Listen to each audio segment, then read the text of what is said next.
ఏది అయినా ట్రై చెయ్యి ఆచి చికెన్ మసాలా. ఆచి చికెన్ మసాలా ఫోటో పేరుతో జగన్ని అవమానించారా? మీకు ఈ వీడియోలో ఫుల్ క్లారిటీ ఇస్తా.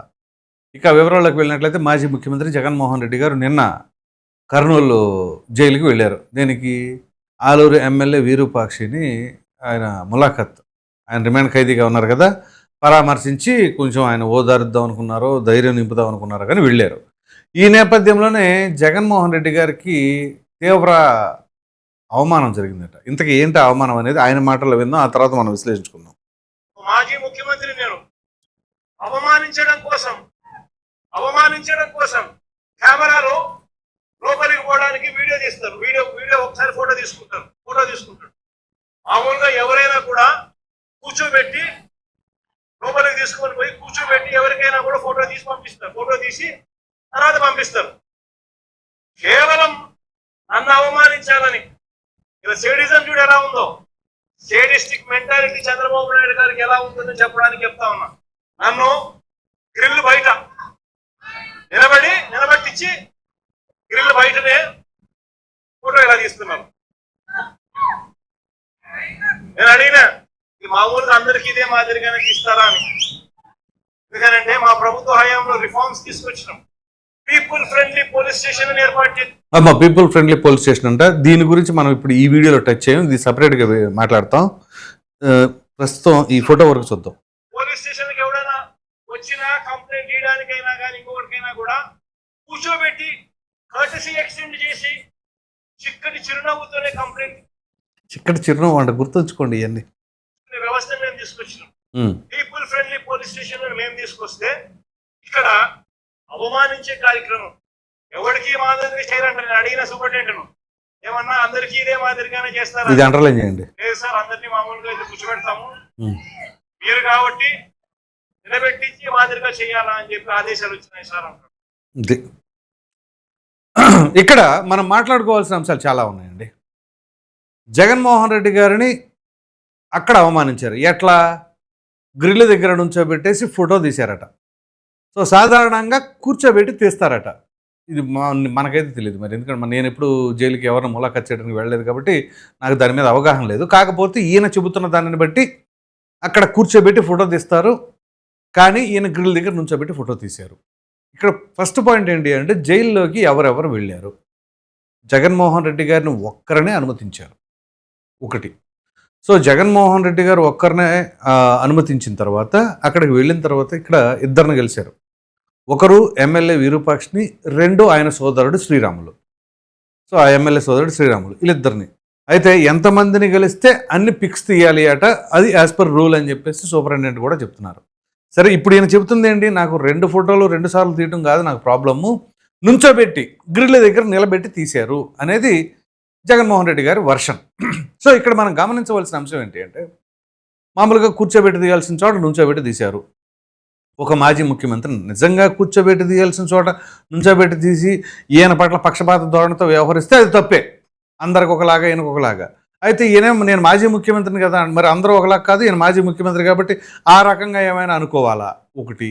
రెండు, ఈయన ఇప్పుడు చెబుతున్నది చేస్తున్నది ఎలిగేషన్స్ ఏంటి అంటే, లేదు సార్ చంద్రబాబు నాయుడు గారు అంటే చంద్రబాబు నాయుడు గారు అని ఆయన చెప్పకపోయినా మాకు పైనుంచి ఆదేశాలు సార్ మిమ్మల్నే ఎలా తీయమని అని చెప్పేసి అంటున్నారు.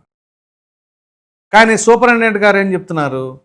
అసలు మేము ఎక్కడా కూడా ఆయనకు అవమానం కలిగేలాగా కానీ నిబంధనలు ఉల్లంఘించి ప్రవర్తించడం కానీ చేయలేదు అని సూపరింటెండెంట్ గారి వాదన. ఇప్పుడు ఏది నిజం? అక్కడ ఎవరున్నారు? ఇక్కడ అసలు ఈయనకు అవమానం జరిగింది అని చెప్పేసి ఎవరికైనా తెలుసా? ఆయన ఒక్కరే వెళ్ళారు ములాఖత్కి, ఆయనందరికి ఆయనే వచ్చి బయట మాట్లాడారు తప్ప ఈ విషయం అసలు ఆయన దాన్ని ఇగ్నోర్ చేసి ఉంటే ఎవరికి తెలియదు ఆ విషయం కూడా. ఫర్ ఎగ్జాంపుల్ చెప్తున్నాను, ఒకవేళ నిజంగానే అలా జరుగుంటే. కానీ బహిరంగంగా ఎన్నో అవమానాలకు గురి చేసినటువంటి నాయకుల్ని చాలామందిని చేశారు కదా, మరి వాళ్ళ ఆవేదన ఎంత ఉంటుంది? జస్ట్ ఒక పిక్ తీసే దగ్గర నుంచోబెడతాం కూర్చోబెడతాం అనేది జగన్మోహన్ రెడ్డి గారి వాదన. ఆ విషయం కూడా ఎవరికీ తెలీదు, ఈవెన్ మీడియాకు కూడా అలౌ లేదు. అందుకనే ఆ ఫోటో తీసిన అవి కూడా విజువల్స్ ఏం బయటికి రాలేదంటే ఏంటి? Media is also not allowed. So అది ఆ తీసిన ఫోటోగ్రాఫరు, ఆ సూపరింటెండెంట్, అక్కడ ఉన్న అధికారులు, జగన్మోహన్ రెడ్డి గారు. సో వాళ్ళకి తప్ప ఎవరికి తెలియదు. ఈయనంతరికి ఈయనే వచ్చి బహిరంగంగా బయట చెబుతున్నారు అని అంటే అసలు నిజంగా జరిగిందా, లేకపోతే వీళ్ళపైన నిందలు వేస్తున్నారా అనేది ఆలోచించాలి. సరే, లోపల కూడా సీసీటీవీ ఫుటేజ్ ఉంటుంది, అసలు ఏం జరిగింది ఏంటి అని చెప్పేసి. అయితే ఇప్పుడు సూపరింటెండెంట్ గారు కూడా ఈ రకంగా చెప్పారు మాకు అని చెప్పేసి ఈయన అంటున్నారు. ఇప్పుడు ఇది కావాలని సూపరింటెండెంట్ గారిని ఇరికిస్తున్నారేనా? అట్లా డిఫెన్స్లో పడితే అప్పుడేమైంది, సూపరింటెండెంట్ గారు ఆలూరు ఎమ్మెల్యే వీరుపాక్ష ఉన్నారు కదా, ఆయన సోదరుడిని కొంచెం వివిఐపి ట్రీట్మెంట్ ఇస్తారేమో మంచిగా. బాబు, నీకు ఎటువంటి ఇబ్బందులు లేకుండా చూసుకుంటాము, కొంచెం మీ నాయకుడికి చెప్పు, నేనేమి చేయలేదని చెప్పేసి ఏమైనా కాకపట్టాలనే ఉద్దేశంతో ఏమైనా చెబుతున్నారా? లేకపోతే ఏ ఒక్కరికి తెలియదు కదా. అపార్ట్ ఫ్రమ్ అక్కడ ఉన్న అధికారులకి జగన్మోహన్ రెడ్డి గారికి తప్ప ఎవరికి తెలియదు. కానీ ఈయనంతరికి ఈయనే బయటకు వచ్చేసి బహిరంగంగా ఇదిగో నాకు అవమానం జరిగిందో, నాకు అలా జరిగింది ఇలా జరిగింది అని చెప్పేసి అంటున్నారు. నుంచోబెడతాం కూర్చోబెడతాం అనే దాని మీదే అంత డిస్కషన్కి వచ్చినప్పుడు మరి అసెంబ్లీ సాక్షిగా అసెంబ్లీలో ప్రజా సమస్యలు మాట్లాడవలసిన చోట వ్యక్తిత్వ హననాలకు, పైగా అసెంబ్లీకి ఎటువంటి సంబంధం లేకుండా ఇంట్లో ఉన్నటువంటి ఆడపడుచుల అంశాలను లేవనెత్తి అవమానకరమైన రీతిలో మాట్లాడిందాన్ని దేన్ని అవమానం అంటారు? ఇక్కడ ఫ్రెండ్లీ పోలీసింగ్ ఇంకా చాలా ఉన్నాయి, ఇందులో బుల్లెట్స్ మనం తీయాలి కానీ అవి సపరేట్గా వేరే వీడియోలో చెప్దాం. అయితే ఇక్కడ ఈ ఎపిసోడ్లో ఈయన నిజంగా అవమానించినట్లు భావిస్తున్నారా? అది నిజంగా చంద్రబాబు నాయుడు గారికి ఆ ఆలోచన ఉందంటారా? నిజంగా చంద్రబాబు నాయుడు గారు అసలు ఏ పని మీద ఉన్నారు?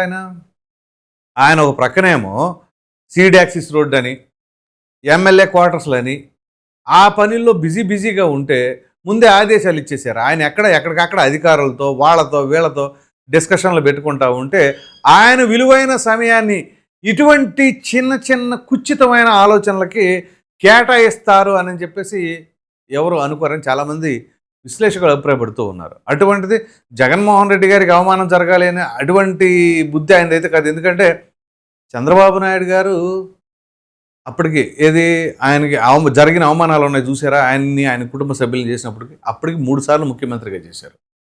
కనీసం ఆయన అనుభవం అంత లేని వాళ్ళు కూడా ఆయనపై నిష్ఠానరీతిగా మాట్లాడారు.